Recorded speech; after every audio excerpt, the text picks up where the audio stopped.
Welcome classic rock fans to one of my 10 of the best videos, and today we're looking at the 10 greatest albums of all time. In my opinion, of course yours may differ from mine. I'd love to hear in the comments below what your 10 greatest albums would be. Also do stick around to the end for a few honourable mentions. Those albums are just nudging that number 10 slot. If you're new to this channel, please be sure to click like, subscribe, and do check that notification bell. That's the important part. So enough of this flim flam, let's get on with it, shall we? Number 10 on my list of greatest albums of all time is Rumours by Fleetwood Mac from 1977. From the jangly notes that represent the music on this album, we're ushered into this world of accusations and furtive whispers as we delve into the very marrow of dysfunction and relationships. More importantly, relationships within the spangly context of the music business. This is a glossy and beautifully produced meditation on betrayal.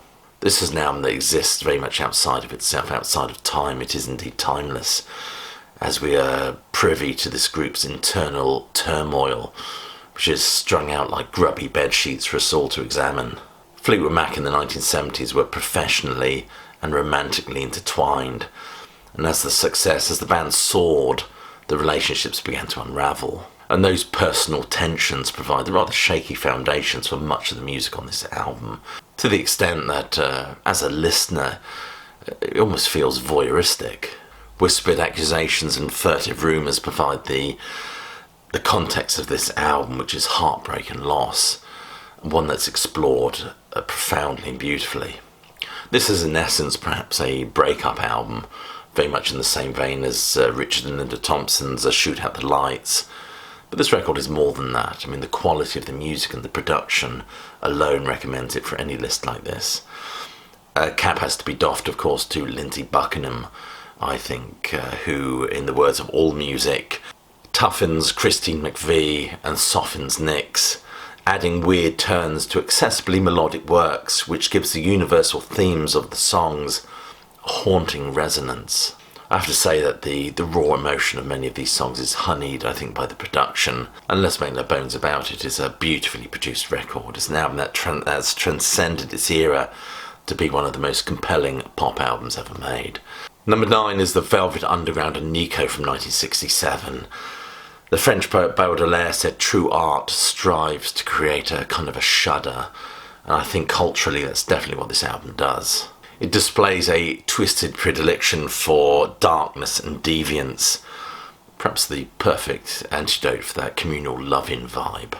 This is an incredibly influential and murky album. In fact, Colin Larkin said, this album gratuitously displays Reed's infatuation of urban street culture to the point of being voyeuristic. But this is an album that did not do very well, sold very few copies. But they do say for everyone who bought the album went out and formed a band. Not to mention that phallic banana sleeve caused numerous hiccups for the band as well. Nevertheless, it's an album that went on to influence and inform punk, new wave, some might even say grunge. I love the tinklings of John Cale's Celeste on Sunday Morning. It has an almost mawkish quality to the number. Also love that droning thrum of Venus in Furs. It is an album that is imbued with many shades, and some might argue shady qualities. There is a constant tearing and fraying, a conflict between the brittle and the beautiful, and the chaotic, I have to say. This is one of those coming together of rather disparate souls that shouldn't really work, but somehow does. I love the dark, twisted New York thrum, that urban sprawl that seems to be at the very centre of this record, as well as a kind of a European sophistication that's brought to the proceedings by Nico. This is definitely a product of its time, but it's for all time, I think, and deserving of a place on my list. Number 8, King Crimson and the Court of the Crimson King from 1969, to give it its abridged title. What an incredible debut album this is, from its deranged cover art to the proto-metal stylings of 21st century schizoid man. This music is drenched in pathos, melodrama, and more importantly, mellotron. And this is arguably the first progressive rock album, one that spawns hours of keyboard noodlings, explorations of grand themes, and men in capes. King Crimson are a band that are undoubtedly progressive rock, but there's been lots of other labels thrown at them as well, which is a testimony to the variety and the fusion and eclectic quality of their music. Labels like, metal, industrial, jazz, experimental, Some of them stretching it a bit, but they've probably got a point. Pitchfork describes this record as a melding of menacing rock, classical sophistication, pastoral psychedelia, and free jazz mania. But there is a melding of the symphonic grandeur of the Moody Blues to the psychedelic experimentation of Pink Floyd, to even the kind of arrangement genius of somebody like Brian Wilson or the Beatles, perhaps. King Crimson beautifully draw from all these influences to produce an album, and indeed a performance, that had Jagger sweating like a glassblower's arse. This is the greatest debut album, in my opinion, and deserves a list on the greatest albums of all time. And that wonderful sleeve, designed by Barry Godber, who, of course, who died tragically young, has since become the very emblem of progressive rock. Number 7 is Joni Mitchell and Blue from 1971. Joni Mitchell jetted off to Europe, sending her lover Graham Nash a letter that said, "If you hold sand too tightly in your hands, it will run through your fingers." A rather oblique way to mark the end of a relationship that Mitchell clearly cared about. They reckon that recording this appropriately titled album was a fraught affair, with Mitchell often Mitchell's emotional fragility becoming quite problematic at times. "I wish I had a river to skate away on," she sings. One made up of all those tributaries of grief that are expressed in that beautiful, beautiful song, The River. A Christmas observation with its opening of Jingle Bells skillfully transposed to a minor key. It tinctures the festive period with a funereal and sombre air. Blue is a masterpiece of melody, rhythm and lyricism, and the listener is invited into this wake, this interior world, coloured by sombre, icy piano tones, Appalachian dulcimers and acoustic strummings. To quote from Kat Lister's article, she says that Blue expresses a refined truthfulness that permanently etches itself on the listener like a tattoo. Joni Mitchell was undoubtedly a lover of the arts, of painting and of jazz. And interestingly, both Picasso and Miles Davis had their Blue period. And what is apparent here is Joni Mitchell understands profoundly the potency of tone, and these songs strike the perfect register that communicates this exploration of heartbreak and loss. It is an absolutely stunning album. Number 6 is the Kinks, and the Kinks are the Village Green Preservation Society from 1968. This album is full of breezy numbers which immediately establishes a rather ironic tone between the music and the lyrical subjects from the get-go, as Englishness is critiqued through the medium of summer fates and potted jams and tombolas. Even the title track, which is quite a genteel number, I think, very British, with lyrics providing the listener with the manifesto for the Village Green Preservation Society, with curious calls to save little shops, china cups and virginity. This list of traditional antique things, of course, are juxtaposed with images of modernity like skyscrapers and office blocks, providing that conflation of the old and the new, what is and progress, or what Thomas Hardy would describe as the ache of modernism. God Save the Village Green, the song that establishes the theme of nostalgia amid its delightful melodicism. One of my favourite songs on this album is Do You Remember Walter? It's a bittersweet reminiscence of a childhood friend. It has a childlike cadence to it as well, a playfulness undercut by what can only be described as the increasing agitation of the vocal. And I love that last line, that people often change but memories of people can remain. It encapsulates in just a few small words the very idea of this album. The premise of the Village Green Preservation Society, that is nostalgia, is very much a double-edged sword. One of the most famous tracks on this album is Picture Book, as it establishes a thematic continuity and blends in nicely with the other songs on the record. If memories are truly all that remain for people, then what better way to capture them than in a photograph? I love the gorgeous hooky melody and the strident guitars on this one. It just moves it along nicely. There's this sense of momentum of time passing, leading to the memento, I think, of the photograph itself. This is a stunning critique, not just of Englishness as it was then, but of time passing and our inability to hold on to anything. As much as we might like to, from our reams of holiday photographs to the iconoclasm of a fading world. A world populated by steam engines and tweed. It plays out like a recital of a John Betjeman poem. Number 5 is Bob Dylan's Blonde on Blonde from 1966. My God, what a fine year for music 1966 was.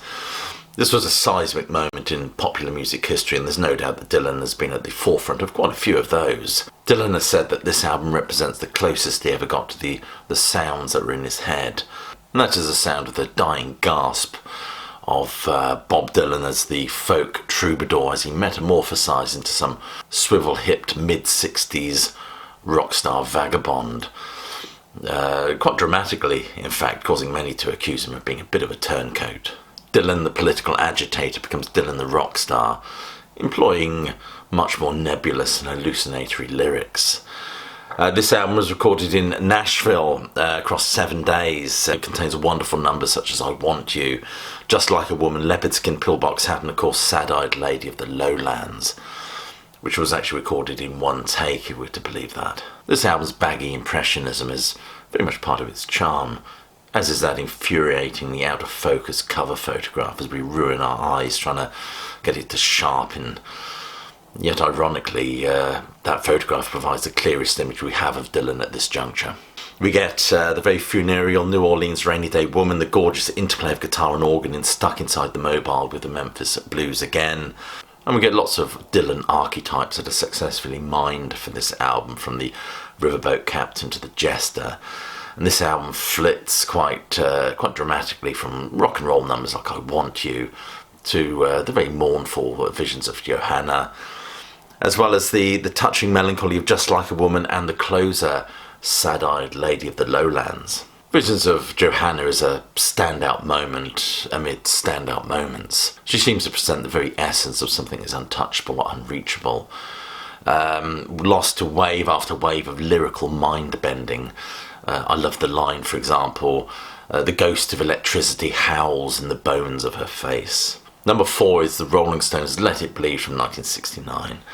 This is not my favourite Stones album, but it's the album that I think is the most important, the most iconic. This album represents what I think Walt Whitman would call their barbaric yop, and it feels like a eulogy as Keith Richards' open-tuned guitar soars like a bird of prey over the festering corpse of the 1960s. It's certainly a blood-soaked bookend to the decade. It's an album that boasts perhaps one of the most powerful album openers of all time, those apocalyptic chimes of Gimme Shelter, I think, that warns of the coming storm. There's no doubt that this band viewed the counterculture as more threatening than idyllic, and is influenced by the sheer spate of civil unrest at this time. I think we are lulled into a false sense of security by that beautifully iced Delia Smith cake on the front cover, which ices over, if you excuse the pun, tales of debauchery, loss, regret, before we get any kind of purging with the wonderful hymnal You Can't Always Get What You Want. And it's an album of contrasts, as I said, from those that apocalyptic opening with Gimme Shelter to the filthy strut of Live With Me, to the beautifully mandolin-infused treatment given to Robert Johnson's Love in Vain. Many see this as a visceral riposte to the Beatles' Let It Be. I have my doubts about that, to be honest with you. And the band play beautifully on this, there's no doubt about it. The song construction and song selection is absolutely sublime. I think one critic has said that they turn the energy and the revolutionary spirit that was in the air, that 1960s kaleidoscopic chaos, into pioneering new realms of psychosexual frenzy. Classic rock describes the Stones at this time as deliciously diabolic harbingers of countercultural doom. There's no doubt this is a bit of brooding psychodrama, from the murderously good Midnight Rambler to that choral crescendo on You Can't Always Get What You Want, which grows from a hymn to a howl. It's certainly one of the most poignant songs on the album, and perhaps the only song on the album that offers the idea of transcendence from the mire. Number 3 is the Beatles' Sgt. Pepper's Lonely Hearts Club Band from 1967. Now, this is not my favourite Beatles album. In terms of cultural impact and importance, I think this album deserves to be on the list. This record is a remarkable phantasmagoria of sound, as it melds sort of childhood reminiscences with a faded Victoriana, and we get that hallucinogenic Alice Through the Looking Glass textures with its sing-song cadences, all underpinned by beautiful production and engineering. And who could forget that kaleidoscopic Peter Blake cover, which represents the colour and vibrancy of the music, I think. The Beatles produce a magical and ambitious work here that would be the perfect album had it included Strawberry Fields and Penny Lane, which were part of the Pepper sessions, of course. It's also a remarkable experiment in terms of musical form, as it embraces Eastern textures with a sense of vaudeville, not to mention classical instrumentation and motifs and folk modalities, especially in the rather mawkish She's Leaving Home, all culminating in that wonderful crescendo of brass and strings in Day in the Life, or Day in the Life I should say. On its release, this album was hailed as proof that popular music is more than a piece of throwaway ephemera for children, that music was something to be taken seriously. I mean, we've got doff our cap to people like Bob Dylan as well, who raised the stakes where that was concerned. But popular music was being seen as very much up there with more high-minded media like jazz and classical music, and arguably ushered in the album era. The titular Sgt. Pepper Band was the second concept. Of course, the original concept that was rejected was an album of songs that were evocations of the band's childhood. I imagine that's where Penny Lane and Strawberry Fields actually come from. But what we get is this satirical bent on popular entertainment and a curiosity with nostalgia in the past. Sgt. Pepper, from its iconic album sleeve to that totemic ending of Day in the Life, represents a line in the sand as far as I'm concerned. There are very few moments in pop music history where you can see there was a before and after moment. Sgt. Pepper represents one of those moments. The before and after variants are clearly visible here. Number 2 is the Beach Boys and Pet Sounds from 1966. It's that sense of hymnal wonder which very much defines this record for me. This album is the result of Brian Wilson retreating into the recording studio and moving away from all those songs about hot rods and surfing, that summer anthems, if you will, to more intricate and deeper reaching tapestries of sound. Brian Wilson on this record worked with Tony Asher, who had a background in jingles, and of course let's not forget the brilliance of the Wrecking Crew, which provide the instrumentation for this album. God Only Knows is arguably one of the most beautiful songs ever written. Paul McCartney might back me up on this one, and should never be covered by anybody else, by the way. Interestingly, Brian Wilson in his autobiography said it was very easy to write. It just came out like melted butter, I think is the phrase he uses. But on this record we do get Sloop John B, which is the contextual fly in the ointment. Now, if you forgive me for referring to my notes, this was originally a folk song called the John B. Sales. The Kinks Trio version was called The Wreck of the John B, and the Beach Boys changed the title again to Sloop John B, which was exactly the same title given to the Dick Dale version. This song was actually presented to the Beach Boys as an idea to record, I think, by Al Jardine, and it's a wonderful, wonderful track, but I just sort of feel it doesn't quite fit this album. If Rubber Soul was a pivotal moment in rock and roll history, signalling the psychedelic journey that they were about to embark on, it also proved to be a significant and major spur for Brian Wilson. The album opens with the astonishingly good Wouldn't It Be Nice, with the guitar sounding like a child's toy. We get this wonderful meditation on the loss of innocence. The sound and textures on this record are just astounding, layering tracks upon tracks of vocals and instruments to create this richly symphonic sound, a wall of sound, if you will.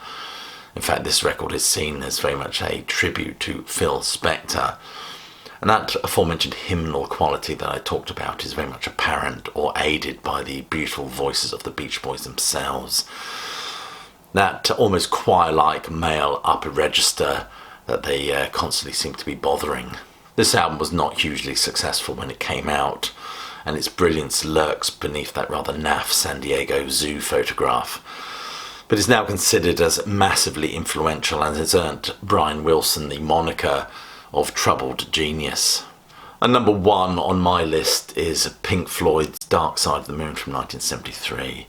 From its ticking clocks to its ka-chinging cash registers, this album has seized the hearts and the imaginations of a generation with its uncompromising portrayal of the permanent truth of things. It adorns millions of coffee mugs and t-shirts and baby grows as it explores the very essence of what it is to be human and to navigate the pressures of modern life. This album demonstrates, in my opinion, a kind of perfect husbandry of sound and concept.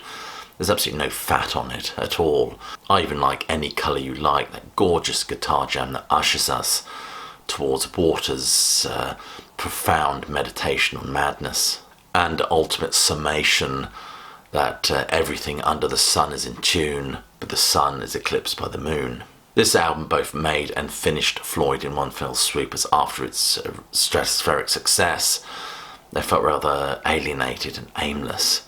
In fact, that sense of disconnection and loss emerges beautifully with the next album, which is not only a meditation on their fallen band member, but is imbued with the icy sense of detachment, beautifully epitomised in the eerie guitar chimes of the Crazy Diamond. This album's textual and conceptual richness demands our involvement. This grandeur of themes that were emerging a couple of years prior to this album with that deafening and arresting ping on side 2 of the Medal album. Whereas Music from the Body looks at what defines us in a corporeal sense, a series of farts and belches. Dark Side of the Moon looks at what defines us and divides us and pushes us to make decisions. It explores humanity and what it is to be human and the choices we make. This is a milestone of an album, indeed a very important work of art. Compiling a list like this is incredibly difficult, and I know I will upset some people who will argue this album should be there and this album shouldn't be there.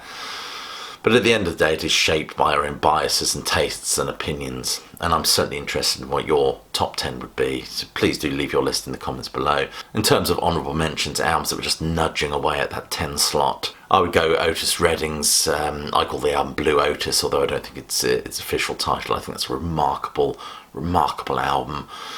Wonderful. I think that's got the wonderful version of the Stones' Satisfaction on it as well. Otis Redding, a man who was taken from us way too young. The Clash, of course, London Calling is an album that could easily make anybody's top 10. It's a remarkable record.